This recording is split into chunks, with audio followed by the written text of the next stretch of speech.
A sudden headache struck the old goat herder. The pain was so sharp he blacked out for a second.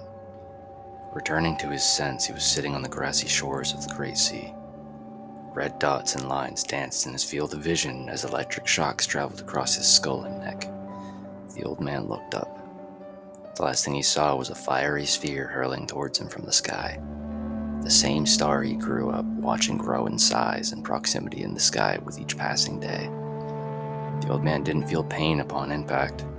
In fact, he felt nothing at all. The falling star crashed into the great sea with such heat it evaporated. The force of the impact had pushed vast quantities of salt buried beneath its waters into the air. In the minutes after the crash, skies rained flames and salt in the shape of a poisonous snowstorm that ate the fabric of the world as it cascaded onto the earth. The blast generated by the impact was so great it had set the entire world on fire, dismantling the continents and stripping the earth of its surface before the solar system followed suit. Crumbling into dust, followed by the demise of the rest of the Milky Way galaxy in a display of colorful cosmic fireworks going off as the stars imploded on themselves, one by one, leaving behind nothing but a trail of pure darkness until the entire universe collapsed in on itself in a supermassive explosion that unraveled the entirety of creation, revealing the threads that held it all together. A spiderweb of threads colored in impossible hues intertwined endlessly in impossible shapes and knots.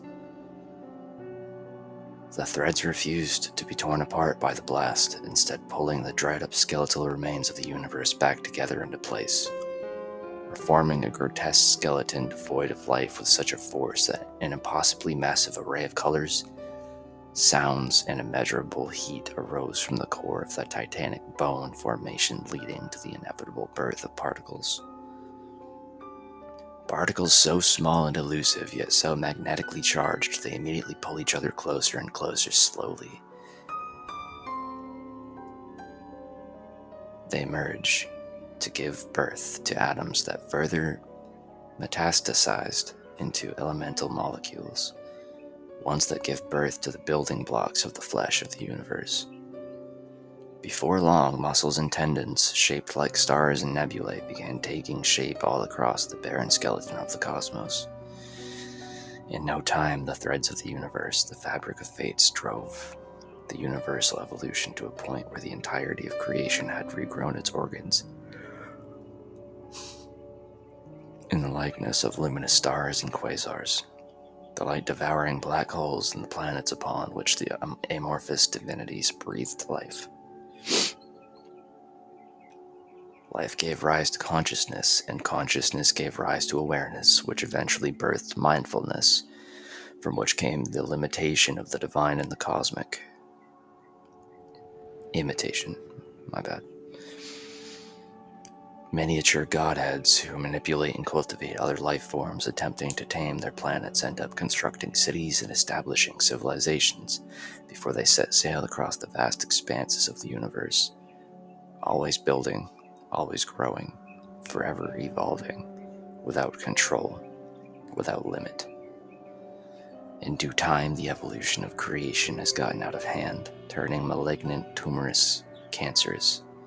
It stretched the body of the universe to its absolute limit and beyond. Rapid expansion through an ever-increasing acceleration, expanding velocity of formation that leads to the overstretching of the ligaments and tendons of reality, slowly tearing it at the seams without ever stopping until it all burst. And the cycle of collapse and rebirth began anew. Tenfold, hundredfold, thousandfold. Growth and decay, divine procreation leads to the birth of universal infancy, which grows and renews itself rapidly until the universal telomeres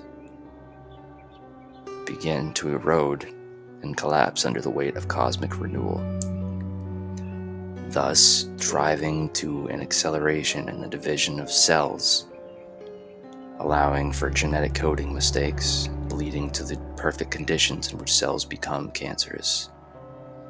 The malignant clusters overwhelmed the healthy organs, and eventually the entire body rots away. leaving behind nothing skeletal remains to be used as fertilizer by the forces beyond and the recreation of everything from beyond the void. Birth and failure and renewal and demise. Ad infinitum. A single second outstretched beyond the limits of elasticity into a loop twisted seamlessly around a dreamlike eternity within the rapidly deteriorating, and a decline geared towards an irreversible collapse. Innumerable entities compressed into a single instant inside the mind of a rather featureless and dim entity, no longer displaying any signs of vitality.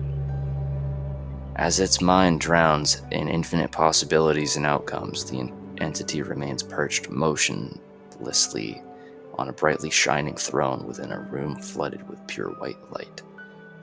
Smaller entities, not too dissimilar to an ocean of fireflies, congregate into a nearby room, swarming about in an eerie silence until one dares break the deafening tension in the room with a terrifying cry that sounds the crowd of sentient flames into a frenzy.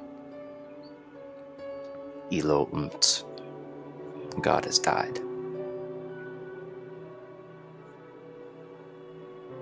If you liked that story, give the video a like and comment what you liked about it. As always, there will be a link to the Reddit post where you can read the story for yourself if you would like. That said, I will catch you in the next one. Ciao.